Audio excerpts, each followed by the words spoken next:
Buenas noches, amigos de Salud Financiera. Qué gusto estar de nuevo con ustedes. Hoy por Expert TV y por Facebook Live. Si usted, al igual que yo, en estos momentos está corriendo, no duerme y el estrés lo tiene al borde del abismo por el cierre fiscal, el programa de hoy usted no se lo puede perder. Pero antes de empezar, vamos a ir a un corte comercial, vamos a ir a un par de consejos de nuestros coaches y ya volvemos.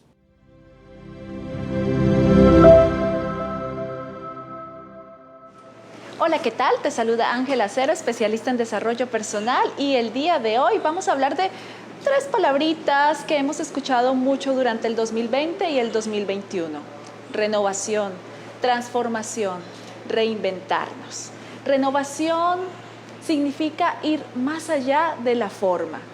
En estos 2 años, en el 2020 y lo que va del 2021, hemos aprendido que podemos tener muchos planes, pero que a la final la última palabra la tiene Dios. Hemos aprendido también que no son los años donde vamos a tal vez lograr todo lo que queremos, pero sí son los años donde hemos aprendido a agradecer lo que ya teníamos y que a veces no considerábamos tan importante. Cuando hablamos de renovación hay 3 metáforas muy lindas que me gustaría compartir hoy con todos ustedes. Primero, la mariposa, aquello que nos habla de metamorfosis, de transformación, sí, por supuesto, de cambio, de reinvención. Mariposa que empieza como aquel gusano, como aquella pequeña oruga y que luego va a ese proceso que vive en ese capullo, donde hay desfragmentación de miembros, donde muchas veces, si lo hacemos como una analogía con nosotros, con lo que hemos vivido, hemos tenido que soltar muchísimas cosas, hemos tenido que soltar amistades, hemos tenido que soltar trabajos, hemos tenido que soltar varias cosas que nos habían acompañado durante toda nuestra vida, porque de eso se trata las crisis. De hecho, si hablamos de mariposa, también hablamos de crisálida. Y luego de ese capullo va a salir una hermosa mariposa única, diferente, que va a volar, que va a estar feliz y que va a trascender todo lo que haya vivido antes. Otro ejemplo de transformación es la flor de loto, una poderosa y hermosa flor que ¿saben dónde crece? Solamente crece en el lodo, en el pantano. Y el último ejemplo de precisamente transformación es el ave fénix, aquella mitológica figura que, ¿verdad?, que tenía que ser quemada totalmente, destruida, y que de esas cenizas ella emergía muchísimo más fuerte, con esas alas que estaban más llenas de poder, de fuerza para conquistar lo que quisiera. Así que esa es mi invitación en este día, a que retomemos nuestro vuelo, a que abramos nuestras alas, a que nos elevemos por encima de las situaciones, de todo lo que estemos viviendo y podamos ir muchísimo más allá. Igualmente, como la semana pasada te invité a mi canal de YouTube, Ángela Acero Life Coach, a buscar ese tratamiento de amor propio, hoy te invito a buscar el tratamiento de renovación, que también lo encontrarás. Te invito para que lo hagas durante 21 días, una vez en la mañana y una vez en la noche. Programarás mente subconsciente y te aseguro que te llenarás de inspiración, de fuerza, de afirmación y de positivismo. Continuamos con más de Salud Financiera con Jorge Benavides.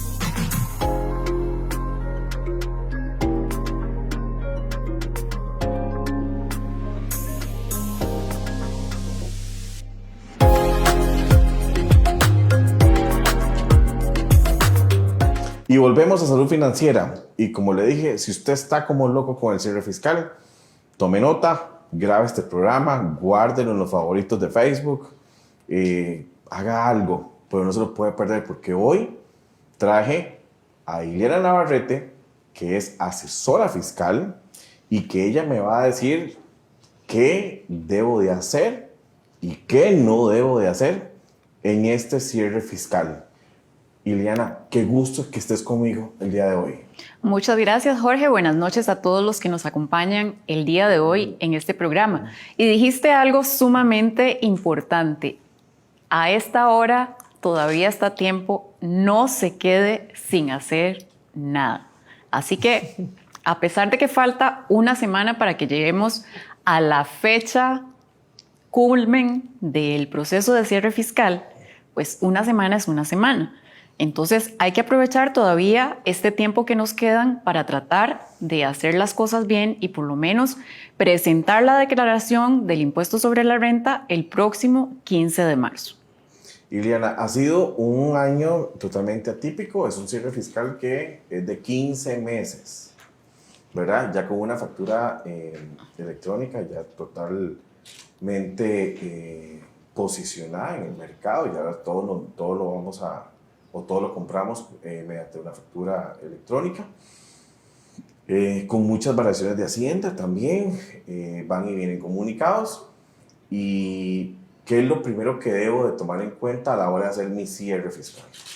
Bueno, definitivamente un año atípico, como lo mencionaste. El primer cambio importante, bueno, fue el que tuvieron aquellos contribuyentes que tenían como periodo ordinario el periodo fiscal del 1 de octubre de cada año y el cierre a septiembre del siguiente año. ¿Qué pasó? En el periodo de transición, que es el periodo 2020, se convirtió en un periodo de 15 meses del 1 de octubre de 2019 a 31 de diciembre de 2020, porque nos encontrábamos ante la problemática de que si se hacía de una forma diferente, hubiéramos tenido que aplicar medio periodo una ley y el otro medio periodo otra ley. Entonces, si hoy en día ya estamos con complicaciones, peor hubiera sido aplicando las dos leyes al mismo tiempo. Por eso es que se da el cambio de periodo a 15 meses. ¿Qué cosas hay que tener en cuenta? Bueno, definitivamente hacer un chequeo de los ingresos, que lo que estoy reportando en la declaración del impuesto sobre la renta sean los mismos ingresos que me concilien por el periodo de 15 meses que reporté en la declaración del impuesto al valor agregado. Y ojo aquí, porque hay personas que han venido haciéndolo mal en el sentido de que a nivel tanto de la declaración del IVA como de la declaración del impuesto de la renta, lo que se reportan son los montos brutos. El impuesto no es un ingreso del contribuyente. Sin embargo, he escuchado comentarios que hay personas que han estado declarando de esa manera. Entonces, ojo, se declaran montos brutos, no se incluye la parte de ningún impuesto. Eso en primer lugar. Verificar cómo calcularon los diferenciales cambiarios, porque aunque el nuevo comunicado dice que la vigencia a la aplicación de la ley 9635 en cuanto a diferencial cambiario empieza a aplicar a partir del 2021, hay que tener cuidado que en el 2020, periodo 2020, aplicaba el criterio de la resolución del año 2017 en donde decía, si hay un diferencial cambiario que generé como parte de mi actividad habitual, el ingreso generado por ese diferencial cambiario es un ingreso gravable. Y por consiguiente, si generé gastos por diferencial cambiario que tienen relación con estos ingresos gravables, ese diferencial cambiario será un gasto deducible. ¿Qué otro tema? Bueno, la parte de deducibilidad de intereses, que la ley empezaba a aplicar un máximo de deducibilidad. Sin embargo, hay que tener cuidado porque ese porcentaje que estableció la ley 9635 igualmente empieza a aplicar hasta el 2021. Entonces, para hacérselos de forma resumida, deducibilidad de intereses para el periodo 2020, si son intereses bancarios de entidades reguladas por el CONACYF, aplica la deducibilidad del 30%. Esa deducibilidad va a empezar a disminuir 2 puntos hasta llegar al 20%. La primera baja se va a dar en el 2021. Igualmente, aplica el tema de la deducibilidad de intereses no bancarios, que es cuando se obtiene un financiamiento por una empresa vinculada o por un tercero que no es una entidad financiera regulada. Ahí aplica también el tema de la deducibilidad. Entonces, cuidado, me estoy adelantando yo sé al 2021, pero hubo una confusión inicialmente en cuanto a este tema. Entonces, cuidado con esas cosas. Adicionalmente, ¿qué otro cuidado? Y en realidad esto no tiene que ver por todos los cambios que se han generado. Sin embargo, siempre es importante tenerlo en consideración. ¿Qué son gastos deducibles? Los gastos deducibles son todos aquellos que me permiten generar ingresos gravables, es decir, lo que está relacionado con la actividad que yo desarrollo. Ejemplo, Jorge es periodista. Si Jorge es periodista y trabaja de forma independiente, Jorge se va a poder deducir todos aquellos gastos que tienen que ver con su actividad. Dígase que produce independientemente, los gastos relacionados con el tema de producción se los va a poder deducir de su declaración. Pero, por ejemplo, Jorge se va de vacaciones a la playa. Eso nada tiene que ver con la profesión de Jorge.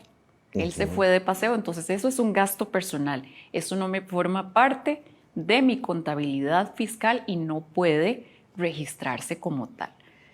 ¿Que el supermercado, Ileana? No, Jorge, el supermercado usted no lo puede meter como gasto deducible porque el gasto del supermercado no lo ayudó a usted a generar ninguna clase de ingresos. Entonces es para que vean esa connotación, porque estamos en un proceso en el que se está haciendo un esfuerzo por parte de la administración tributaria y también tal vez inducida un poco por la presión de organismos internacionales a empezar a controlar o a cerrar todos aquellos portillos que estaban generando defraudación fiscal. Entonces, hago esta aclaración porque a pesar de todo que lo que les estoy indicando siempre ha sido así, siempre los contribuyentes se jugaban el chance de métame esta factura, métame este otro gasto, y sin embargo la legislación es muy clara en cuanto a decir qué se puede deducir cada contribuyente. Tengo una pregunta con respecto a eso. Claro. Okay. La pandemia nos obligó a irnos a la casa, a trabajar desde la casa. Entonces, muchos gastos que antes no se tenían, ¿verdad? Y prácticamente ahora sí por la misma actividad. Aunque estoy en la casa, pues digamos, me tuve que poner un internet de mejor calidad porque tenía que hacer teletrabajo y tenía que estar conectado en Zoom y todo eso. Antes en mi trabajo, por ejemplo, yo agarraba un monto que era para comida, porque comía afuera. Vamos a asumir que yo soy periodista, no soy periodista, pero vamos a asumir que soy.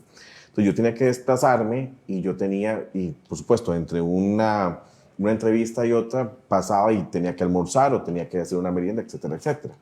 Que eso muy probablemente, hay veces el cliente me lo descontaba de caja chica, pero ahora no, esas cosas las hago yo dentro de mi casa. ¿Qué pasa con esos gastos que yo ahora hago en mi casa por mi actividad que no lo hacía antes porque estaba afuera?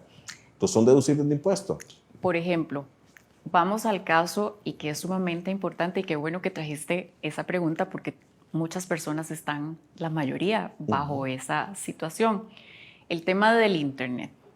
El tema del Internet es algo que se puede documentar y ahí sí van a decir, bueno, qué pereza, pero es la forma de hacerlo. Si yo quiero y estoy inscrito como contribuyente y tuve que irme a trabajar a la casa, sí, definitivamente tuve que contratar un paquete de Internet que yo antes no tenía considerado y puedo justificar, tengo el comprobante y lo puedo perfectamente registrar como un gasto deducible, porque si no tengo Internet no puedo trabajar y no puedo generar ingresos en ese sentido. Ahí lo importante, ¿qué tipo de control llevo? No solo el decir, bueno, compré un paquete de Internet y es un gasto que yo no tenía controlado. No, hay que llevar una especie de control de Excel, de decir, laboro de tal hora a tal hora, porque eso se hace cuando se hacen fiscalizaciones, llega el auditor fiscal y en estos casos en específico son bastante, digamos, estrictos en el sentido de que le van a decir, usted no trabaja 24 horas, entonces el Internet no lo usa 24 horas. Entonces, todo ese tipo de gastos uno tiene que calcular la proporción y es lo que se va a reconocer. porque le puedo asegurar que si sos objeto de una fiscalización y cuando lleguen a hacer esa revisión, te van a decir no, o descartan el gasto o van a definir una proporción. Entonces son los cuidados que hay que tener. Con el tema de la alimentación, por ejemplo, si el profesional tiene que desplazarse, y hablemos del caso de que es un agente de ventas. El agente de ventas tiene una gira, eso se tiene que llevar un control, porque usualmente les dan viáticos o les dicen, les reconoceremos el almuerzo. ¿Qué tipo de control se establece? Bueno, el día 2 de marzo del 2020, Juan Pérez tuvo gira, se desplazó de San Carlos a Liberia, paró en la soda La Cuchara de Mamá y la factura es por tal monto. Pero tiene que ser algo documentado y que quede como parte, se vea en una agenda de trabajo, porque esos detallitos hacen la gran diferencia. Por ejemplo, un tema muy común también es el tema del combustible. Si Juan Pérez usa su vehículo para labores de su profesión, ¿qué pasa igual? Dígase que es el viaje de San José a Liberia. En ese mismo control dice, ir a Liberia, visita a los clientes tales, el kilometraje cuando salí fue tal, el kilometraje cuando regresé fue tal. Entonces, la gasolina, se ve el consumo y entonces se puede deducir esa parte y está documentado. Por eso te digo que aplica una proporción y pues obviamente si se movió durante todo el margen que se le fue todo el tanque de gasolina, pues por supuesto va a poder deducirse ese gasto. Te lo pregunto porque con el internet viene también otro tipo de gasto. Viene el aumento en luz. La luz, correcto. Viene el aumento en agua, porque la persona llegaba y tomaba el agua de la oficina. Ahora se está tomando el agua de él. O sea, bueno, ahí hay estar una... en la casa sí, generó un montón de gastos que no teníamos. ahí hay una línea muy delgada. Okay. La luz, digamos, que también es justificable, va en la misma línea que el internet. Pero el agua, realmente, ni en la casa ni en la oficina, son fundamentales para generar ingresos. Entonces, el agua, bajo ninguna circunstancia, salvo que sea un albañil, salvo que sea una persona que realmente necesita el agua como insumo, el agua va a ser deducible. ¿La alimentación? La alimentación en la casa tampoco. ¿Por qué? Porque igualmente si uno está en una oficina, realmente puede ser que trabaje en un lugar en donde como parte de los beneficios le den el almuerzo, les subsidien el almuerzo, pero ese tipo de beneficios igual a nivel de una empresa no son deducibles. ¿Por qué? Porque la empresa no necesita darle la alimentación a sus colaboradores para generar ingresos. Eso es un plus para el tema de contratación. Un tema muy sencillo y que ha dado mucha polémica, dos, en ese sentido. El ejemplo del médico de empresa y la famosa fiesta de Navidad que teníamos antes del COVID. ¿Las empresas necesitan hacer una fiesta de Navidad para generar ingresos? No, es parte de sus programas de motivación y de beneficios. Entonces, totalmente fuera. El médico de empresa, realmente tampoco. El médico de empresa funciona por la facilidad de que esté en las instalaciones, de que los colaboradores no tengan que desplazarse a una clínica, dar un servicio más personalizado. Pero realmente el médico de empresa no lo necesito para generar ingresos gravables. Entonces, en ninguno de los dos casos, que son los que quizás son más fáciles de comprender, me representan gastos deducibles. ¿Qué otro gasto para la gente que nos está viendo y que está trabajando en la casa puedo deducir en mi misma casa? Como profesional independiente, de hecho, son muy pocos los gastos que se pueden deducir, salvo que estén muy identificados. Sin embargo, la metodología, y está justificada legalmente, hay una excepción en la ley en donde indica que los profesionales independientes pueden deducirse un 25% sobre sus ingresos brutos sin necesidad de comprobantes. Entonces, ese margen del 25% a razón de ir comprobante por comprobante y justificando, resulta un margen mayor que tener que hacer la justificación. Entonces, usualmente los profesionales independientes manejan esa opción que da la ley, un 25% sobre los ingresos brutos. Y si lo hacemos en números, por ejemplo, si mis ingresos fueran de 1 millón de colones, 1 millón de colones por el 25% son 250,000. Entonces, 1 millón menos 250,000, 750,000, voy a tributar sobre la base de los 750,000. Ok. Ahora, muchos emprendedores tuvieron que cerrar lamentablemente poner candados a sus locales y trasladar ese emprendimiento a la casa. Yo tengo muchos casos en que la cochera se convirtió en un centro de acopio, no cómo decirlo, un almacén, y de ahí llegarle a todos los clientes.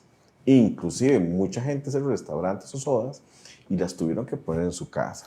Bueno, ahí ese caso es interesante. Cuando estaba hablando del anterior, estaba pensando en un profesional independiente, dígase, de la parte, digamos, académica. Por eso es que descarté el tema del agua. Pero dígase que es el emprendedor que pasó su soda o su restaurante a su casa. Ahí sí, el gasto de agua, el gasto de electricidad, prácticamente, si lo englobo en servicios públicos, voy a poderlos deducir de la operación que tengo como actividad económica restaurante, no como persona, digamos, física. Ahí sí se puede. Importante aquí también con todos aquellos que por tema de pandemia tuvieron que cerrar sus negocios y no lo trasladaron. Cerraron, pusieron candado de forma definitiva. Bueno, el cuidado de haber reportado a nivel de la administración tributaria que cerró operaciones. Si era contribuyente de forma independiente, pues solo tiene que desinscribirse, presentar cualquier declaración que tuviera pendiente antes del cierre y ahí murió la historia. Pero si hay una sociedad constituida y cerró, debe desinscribirse también, debe de presentar todas las declaraciones que tuviera pendientes al momento, y eso incluye, ojo, eso incluye presentar el 15 de marzo la declaración del periodo fiscal 2020, porque pandemia, la parte crítica, de hecho estamos a un año prácticamente de que apareció el primer caso en Costa Rica. Entonces dígase que los periodos de cierre empezaron por ahí de abril, mayo, lo que me significa que en el periodo 2020 todos los contribuyentes tuvieron actividad. Entonces sí tiene que presentar la declaración de renta a diciembre de 2020. De eso no se escapa.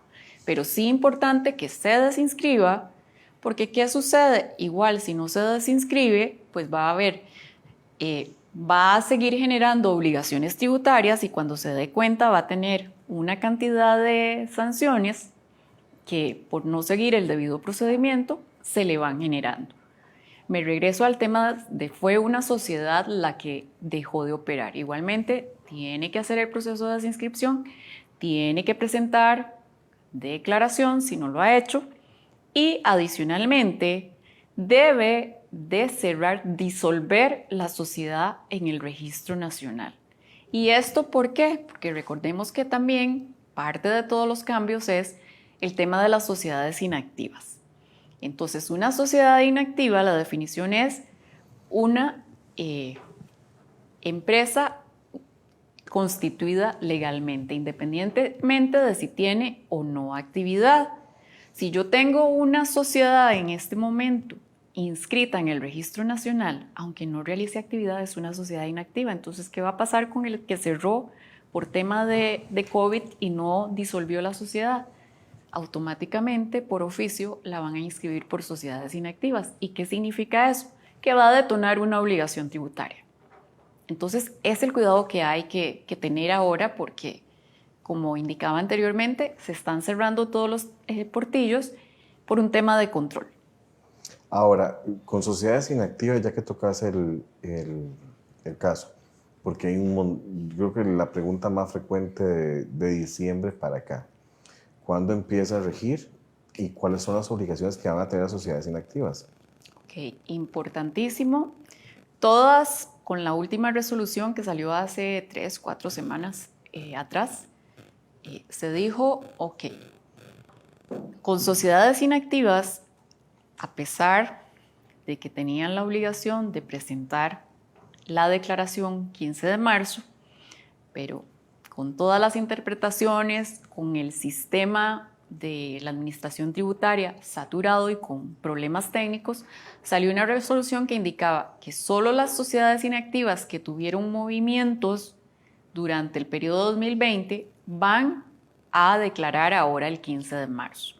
Para los que no tuvieron movimientos en 2020, se va a emitir un nuevo formulario y en el momento en que salga la resolución con ese nuevo formulario, hay 2 meses y medio adicionales para presentar la declaración. Al día de hoy esa resolución no ha salido, entonces los que no tuvieron movimientos en 2020, si no desean presentar con el D101, pues se esperan a que salga la resolución nueva. En cuanto a las obligaciones, todas las sociedades inactivas deben de pagar el impuesto a las sociedades jurídicas que venció ahora en el mes de enero, el timbre de educación y cultura que se paga entre febrero y marzo de cada año y que va desde los 6,000 colones hasta los 18,000 colones dependiendo del patrimonio. Como las sociedades inactivas usualmente lo que tienen son bienes muebles o bienes inmuebles, en el caso de bienes inmuebles, si entra de los tramos establecidos para el impuesto solidario, entonces también debió de pagar el impuesto solidario en el mes de enero. Todos los movimientos de sociedades inactivas deben estar documentados en actas para poder determinar el origen de los fondos y, por supuesto, la declaración que ahora va a tener una periodicidad anual de la parte patrimonial. Ok, entonces hay que esperar. Si no tuvo movimiento, entonces se espera a que venga el formulario o la nueva fórmula para presentar entonces la declaración. Si desean esperar, aunque la resolución dice si voluntariamente quiere presentar el D101 lo puede hacer. Mi recomendación es que si tienen la información lo presenten de una vez y así se desentienden de la obligación, porque no sabemos cómo va a funcionar el formulario, qué información va a pedir. En cambio, ahora en el D101 sí tenemos certeza de cuál es la información que se está solicitando. Entonces, yo preferiría, la verdad, y como les digo, es mi recomendación, que si tienen la información, que lo presenten de una sola vez. Perfecto. Iriana, voy a ir un momento con Sixto Porras de Enfoque en la Familia, un anuncio comercial y ya volvemos.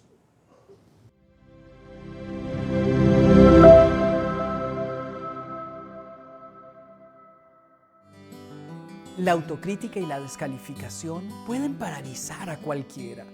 Algunas personas parecen tener una lista interminable de excusas que detienen su realización personal y los llevan a sentirse incapaces, inseguros e insatisfechos.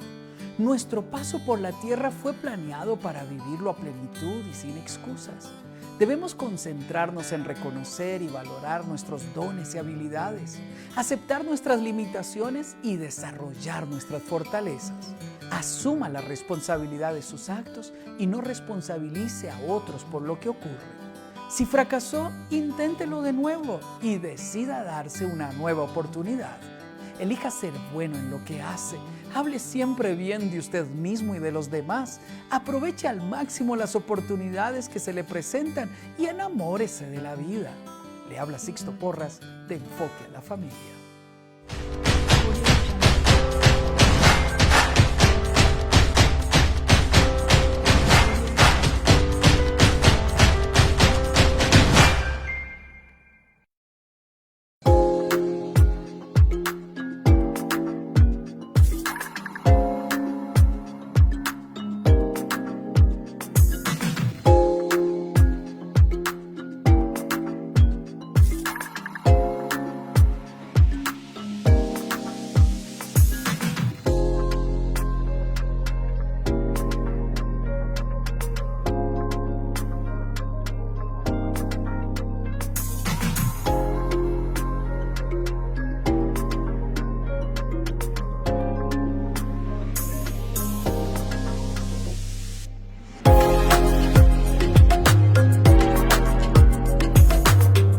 Y volvemos a salud financiera. Ahora sí, ya estamos contra tiempo y la gente se pregunta por plazos. El IVA este mes, igual, desde febrero hasta el 15 de marzo, ¿verdad? El 15 de marzo se debe presentar la declaración del IVA, correcto, correspondiente al mes de febrero. Y la declaración de renta también. El D101 debe de presentarse también 15 de marzo. ¿Qué pasa con la de 151, que es la declaración informativa? La declaración informativa se extendió el plazo para presentación el 31 de marzo. Entonces se tienen 2 semanas adicionales para completar el requerimiento. ¿Qué cambió? Que aquí también ha habido muchísimo problema.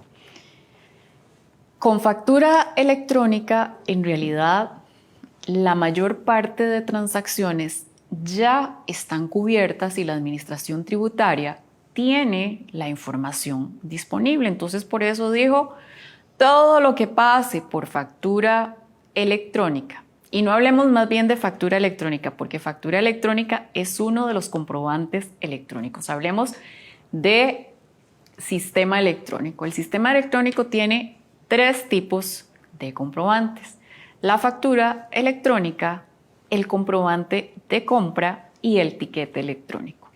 Esos son capturados por el sistema. Comprobante de compra es el que emiten los contribuyentes cuando le compran a alguien de régimen simplificado. Recordemos que los contribuyentes del régimen simplificado no están obligados a emitir factura. Entonces, si yo soy la que compra, yo debo de ingresar el documento y se llama comprobante de compra. Entonces, también está en el sistema. Entonces, reitero, todo lo que sea electrónico ya está en Hacienda. ¿Cuál es el problema acá? Todo lo que ha sido fuera de sistema electrónico. Por ejemplo, hay ciertos servicios públicos que durante el periodo 2020 todavía no todos estaban remitiendo factura electrónica. Entonces debo de reportar lo que no compré o lo que no digo facturé, porque eso aplicaría para algunas entidades del sector público, instituciones autónomas y semiautónomas. Lo que compré que no pasó por sistema electrónico, eso lo voy a tener que reportar. ¿Y qué dice además? Antes existían ciertos límites, pero ahora dicen debe de reportar desde el colón número 1. Entonces ahí es donde empieza como el trabajito hormiga para las declaraciones, ¿verdad? Y todo aquello a nivel de servicios ha habido muchísima discusión en qué reporto o qué no reporto. Todos los servicios, si regresemos al concepto que hablé anteriormente con el impuesto sobre la renta, los servicios que al final yo utilizo y que están directamente relacionados con mi actividad habitual y que no tuvieron comprobante electrónico, esos voy a tener que reportarlos. Mismo concepto para el tema de compras. Todas aquellas compras que yo realicé de bienes, si no tuvieron factura, comprobante de compra o tiquete electrónico, van a tener que ser reportados en la D151. Pero es a grandes rasgos tema de alquileres también, o sea, si no fueron facturados. No encontraría alguna razón por la cual un alquiler no hubiese sido facturado, pero por factura electrónica, pero si fuera el caso, pues habrá que reportarlo. Pero la gran mayoría de alquileres no se reportan. Sí, lo que pasa es... No, lo que pasa es que aquí estoy hablando en el sentido de contribuyentes. Si yo soy un contribuyente, pues obviamente si yo alquilo un local, yo voy a pedir factura electrónica. Y si yo igual soy el arrendatario, yo estoy en la obligación de dar factura electrónica. Entonces, por ambas vías debe de haber factura. Ahora, ¿qué reporto en la D151? Reporto todos los proveedores y toda la gente con el cual intercambio un servicio y tengo una factura electrónica, ¿o existe algún lineamiento para la D151? No, por eso te mencionaba, voy a reportar lo que no pasó por factura electrónica. Y no hay, como había en periodos anteriores, un límite, que había 2 millones a partir de 2 millones para la parte de servicios profesionales, 50,000 en la parte de compras. Esos son los 2 límites que me acuerdo en este momento. Ahora lo que se dijo es, lo que no pasó por factura electrónica a partir del colón 1 me lo va a reportar. Que en realidad no deberían de ser muchos los casos, considerando... Es que mucha gente lo que va a hacer es que siempre pasa cuando hay un sistema nuevo o cuando vamos a experimentar algo nuevo. La gente le da miedo que no... La gente lo que dice es, mira, mejor lo voy a reportar porque es capaz de que no lo jaló. O que el sistema y no quiero tener problemas con tributación. Entonces mejor están haciendo la declaración completa. Sí, lo que pasa es que ahí sí tienen en el sistema de facturación la aceptación por la parte de Hacienda. Si me llegan a hacer una fiscalización y me dicen es que usted no lo reportó, yo saco mi archivito donde dice aquí está la aceptación por parte de la administración tributaria.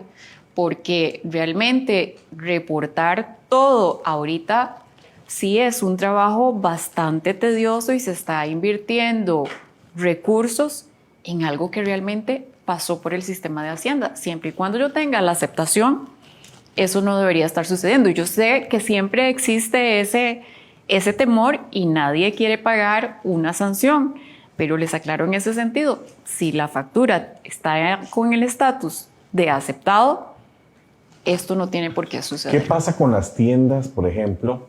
Hay tiendas que están dentro de un régimen simplificado, te dan el ticket de caja, pero el cliente exige la factura electrónica, siempre la exige. No, es que ocupo la factura. Y digamos que el establecimiento la emite porque el sistema da para emitir un ticket y da para emitir factura. Correcto. En caso de esa declaración, se tiene que, no se hace, o se hace nada más por los tiquetes electrónicos que se hicieron. Depende. Si es una tienda que vende a consumidor final, el consumidor final no tiene nada que declarar. Quien tiene que declarar si es el contribuyente al cual pertenece esa tienda, y en ese caso a él sí le va a tocar reportar todos los ingresos que realizó, porque precisamente él está en un régimen simplificado.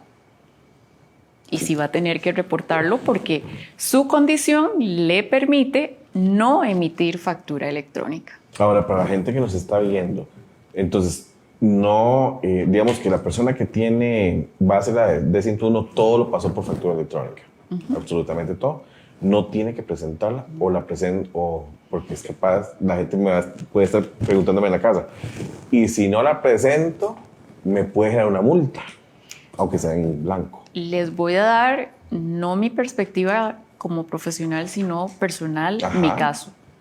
Yo toda mi facturación del periodo fiscal 2020 pasó por factura electrónica, y si me preguntan, ¿va a presentar D151? No voy a presentar D151. ¿Por qué? Porque todo pasó por el sistema de facturación electrónica. Ok. Esa está el 31 de marzo. 31 de marzo a las 12, a las 11:59 p.m. Ahora bien, la gente también, otras preguntas que nos hicieron para hoy fue los adelantos de renta. ¿Okay? Ya se sabe que hay que poner el monto total que se hizo en la declaración de renta. Este primer trimestre genera adelanto de renta con todo este montón de cosas que voy a presentar, o vamos hasta el siguiente trimestre. Okay. Con el cambio de periodo fiscal también cambia el tema de los pagos parciales. Como la liquidación se está haciendo del periodo 2020, se está haciendo en marzo ya no va a haber de aquí en adelante pago anticipado de renta o pago parcial. El primer pago parcial va a ser el de junio, el siguiente en septiembre y el tercero en diciembre, para hacer liquidación en marzo. Ok, entonces la gente que nos está viendo, no hay que hacerlo. Y qué bueno que mencionas el tema de pagos parciales, porque también aquí ha habido mucha incertidumbre del manejo por el tema del COVID, de los pagos que se realizaron durante el 2020, por los que cerraron el negocio, por los que sus ingresos bajaron, etcétera, etcétera. Recordemos que los pagos parciales siempre se hacen con base a lo reportado en el periodo fiscal anterior.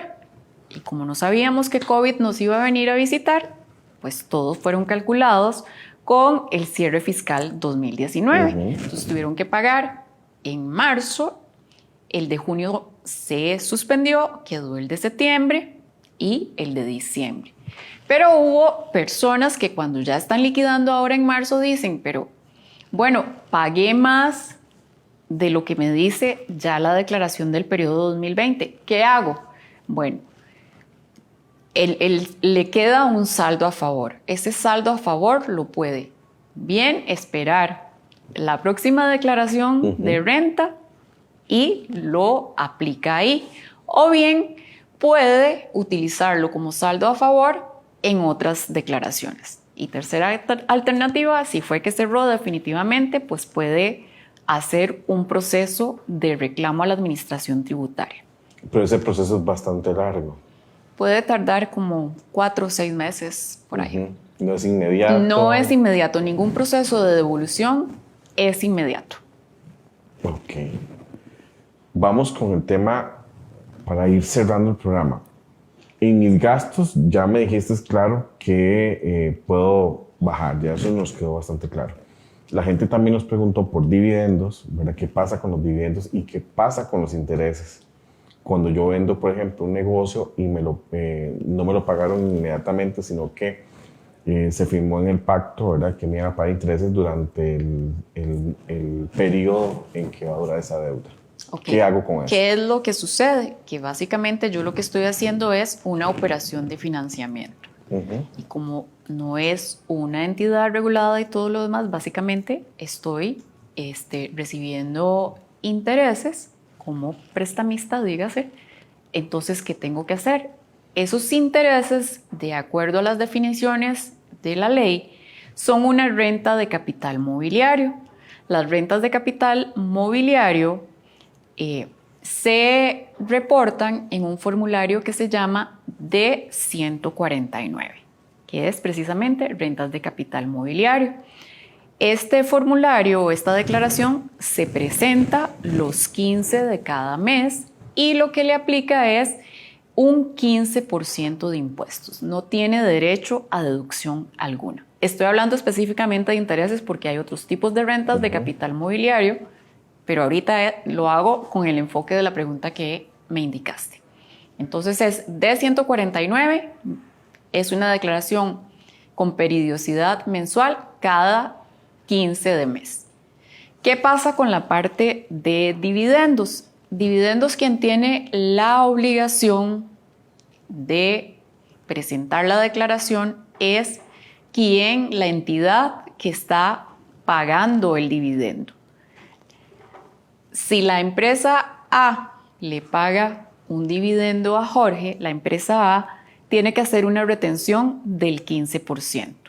Y ese formulario igual hay un formulario de 103 y hay guioncito algo, porque ahora, como todos los formularios se abrieron con número y guión dependiendo del concepto, pero para que lo ubiquen va a ser un D103 de retenciones en la fuente, en donde hay una línea que dice dividendos y ahí se reporta. Pero es la entidad que paga el dividendo la que tiene la obligación, no quien recibe el dividendo. Otra de las preguntas que nos hicieron y también sería bueno aclararla. ¿Qué pasa con el impuesto a la propiedad? Esa me la hicieron y para preguntar cuándo es que se tiene que pagar, porque como hay un proyecto de ley que donde van a aumentar el impuesto que ya se tiene, la gente también se preocupa mucho con ese impuesto. Los impuestos de casas de lujo tienen en este momento, ¿cuándo tienen que pagarlo? ¿Se paga en este periodo fiscal? ¿Cómo se hace? Ok, ese es el impuesto solidario, que se cancela en el mes de enero, entonces ya quien no lo pagó pues va a tener multas del impuesto solidario, pero ese es un impuesto, digamos, específico. ¿Y las personas que reciben dietas de juntas directivas? Las personas que reciben dietas funciona exactamente igual que los dividendos, de hecho es el mismo formulario. Quien paga debe de hacer la retención respectiva. No la persona no que la recibe. que los recibe, correcto. Ahora, también, porque hay varias personas que nos pidieron esto. En la declaración de renta viene un rubro que es para dividendos, viene un rubro que es para dividendos, viene un rubro que es para dietas. ¿Dónde se colocan? Porque la persona lo está recibiendo como un ingreso, o definitivamente no se pone en la declaración. No, porque ya se realizó si se realizó la retención en la fuente, estaríamos tributando doble. Ahí el problema lo tendríamos si no hicieron la retención en la fuente, ahí sí cabría.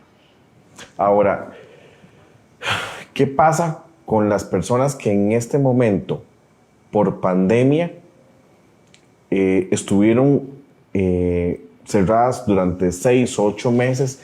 En diciembre volvieron a empezar y en este momento ya están posiblemente en una curva ya ascendente. Esas personas, si se desinscribieron en Hacienda, tuvieron que volverse a inscribir. Correcto. O nada más pudieron haber presentado en cero sin ningún tipo de multa por parte de tributación. Ok.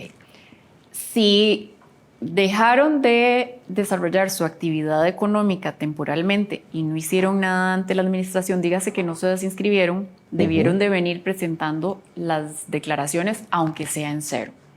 Si no se desinscribieron y no presentaron declaraciones, sí puede haber una sanción por no declaración, porque así es como está definido. Entonces son las dos variantes que puedo. Entonces, si no me desinscribí y presenté declaraciones, no tengo ningún problema, sigo con mi actividad como si nada hubiera ocurrido. Pero si dejé de desarrollar mi actividad, no me desinscribí y no presenté declaraciones, ahí sí debo de ponerme, aunque sea con multa y todo, debo de ponerme al día, reportarlas en cero si no generé absolutamente nada y continúa mi actividad económica. ¿Y para hacer un arreglo de pago con tributación directa? ¿Se puede? Los arreglos de pago siempre han existido. Ahora, inclusive, cuando se dio el tema de COVID, salió la ley 9830 de alivio fiscal, en donde se establecieron una serie de exenciones y entre ellas hacía mención al tema de facilidades de pago. Sin embargo, el tema de facilidades de pago siempre ha existido en el Código de Normas y Procedimientos Tributarios y sí, es una excepción que existe con dos condiciones. Se debe de haber cancelado el 20% de la deuda y adicionalmente, vamos a ver cuál era la otra. No creo que esa es la fundamental, llenar el formulario, pero sí, la que pesa económicamente es que se debe cancelar por lo menos el 20% de la deuda tributaria que se tenga en ese momento. Ahora, ¿qué pasa con la persona que presenta su declaración de renta ahora el 15, pero no tiene la plata para pagar la declaración? Puede ir a solicitar un arreglo, y como les digo, en todos los casos, y así lo establece la ley, debe de pagar el 20%. Entonces ese 20% tendría que ver cómo se lo financia, que alguien se lo preste, que alguien de la familia lo apoye, etcétera, etcétera, porque si no se cancela ese 20%, el arreglo de pago no va. Y no es porque los funcionarios no quieran ayudarle, es porque así está establecido en la ley. Y mientras no haya otra ley que la cambie, no hay forma de facilitar ese proceso. ¿En qué caso se puede rectificar una declaración de impuestos? Siempre que el contribuyente haya determinado que hay un error, sea que pagó de más, sea que pagó de menos, una declaración rectificativa siempre se va a poder realizar. También se podría hacer en el caso de una fiscalización. Que Depende. Hacienda pida, diga, no me concuerdan tus números con los que yo tengo. Depende.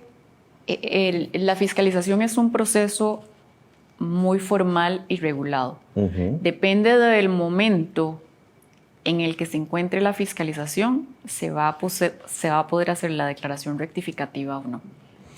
Cada caso tiene que evaluarse en particular.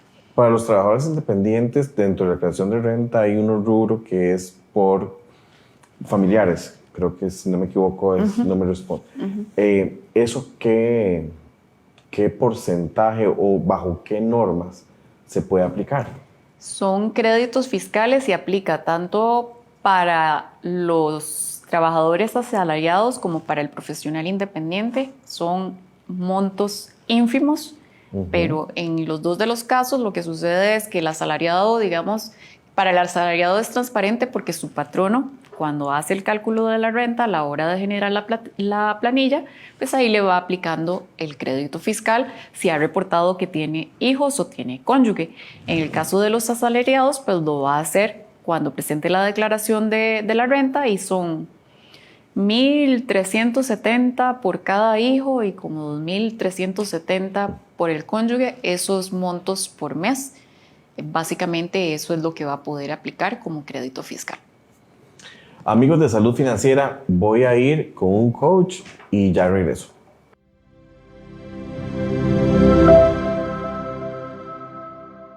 Hola a todos y a todas, mi nombre es Fiorella Elizondo, soy abogada y creadora de Legal Tips y hoy les vengo a hablar de la diferencia del proceso sucesorio notarial con el proceso sucesorio judicial. ¿Por qué? Porque a veces decimos, ¿cuál es el que más nos va a beneficiar a nosotros, verdad? También puede ser llamado mutual. Ok, ahora bien, cuando existe un sucesorio notarial, significa que todos estamos en excelentes condiciones, o sea, tenemos un notario público que solamente viene a hacer una escritura pública, valga la redundancia, a donde podamos dividir los bienes del causante.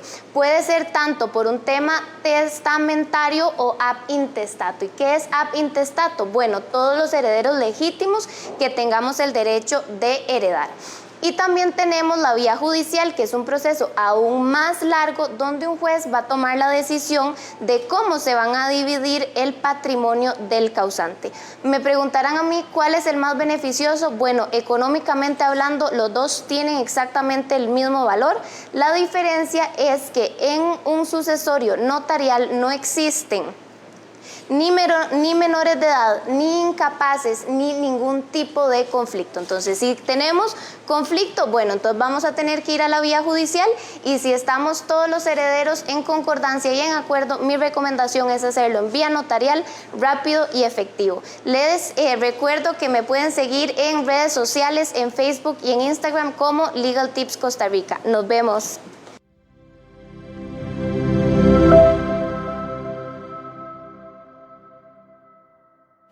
Y volvemos al último segmento de Salud Financiera. Se nos fue muy rápido el tiempo. Y Liliana, solo tengo 5 minutos para que vos a la audiencia le digas tus recomendaciones para este cierre fiscal. Vamos a ver. Ante las circunstancias de un periodo totalmente atípico, está bien. Estamos contratiempo, pero no quiere decir que no lo vamos a lograr. Entonces, no se aflija. Saque su documentación, llévesela a su contador, llévesela al asesor fiscal, puede comunicarse conmigo y igualmente lo puedo asesorar, lo puedo apoyar. Pero eso sí, ahora sí, ya se puso al día. Que no vuelva a ocurrir lo mismo con el cierre fiscal 2021. Ya tenemos las reglas claras, ya el megaperiodo no tenemos excusas. Entonces, si usted no se siente tranquilo y cómodo de cómo realizó este proceso de cierre, asesórese ahorita que estamos empezando el año. Termine de poner cada cosa en su lugar para que pueda dormir tranquilo, para que el estrés no lo esté matando y simple y sencillamente cumpla con las obligaciones que le corresponden como contribuyente. No deje el cierre del 2021 para el 15 de marzo o el 10 de marzo del 2022, porque sí hay muchas cosas que ajustar. El cambio más importante, el tema del diferencial cambiario, que va a implicar a nivel de sistemas una adecuación importante y ya empezó a aplicar desde enero y no se ha trabajado en eso. Entonces, como les digo, estamos corriendo contra el tiempo, pero el tiempo no se ha acabado. Se puede aprovechar los 10 días que quedan, todavía se puede rescatar. Pero eso sí, ante ninguna circunstancia, deje de presentar su declaración el 15 de marzo. En todo caso, Si hay algún dato que no se va al 100%, existe la opción de hacer la declaración rectificativa. Y no se aflija, si tiene que pagar y no tiene el dinero, recuerde, la opción de facilidad de pago existe. Sí, hay que cumplir con un procedimiento, pero es bastante sencillo. Solo tiene que garantizar tener disponible el 20% de su deuda tributaria. Pero alternativas para solucionar todos los inconvenientes hay, y la legislación, lo más importante es que no se está haciendo algo que no corresponde. La legislación está del lado también en ese sentido del contribuyente. Irene, demasiadas gracias por estar con nosotros el día de hoy y espero tenerla muy pronto acá. Muchas gracias, Jorge, por la invitación y realmente espero que todo lo abordado en este programa sea de utilidad y que realmente empecemos a tener en nuestro país cultura tributaria. Hace mucha falta. Así es. Amigos de Salud Financiera, que Dios los bendiga, que Dios los guarde. Nos vemos el próximo jueves a las 8 de la noche aquí por Expert TV y por la página de Salud Financiera con Jorge Benavides. Feliz noche, hasta luego. Buenas noches.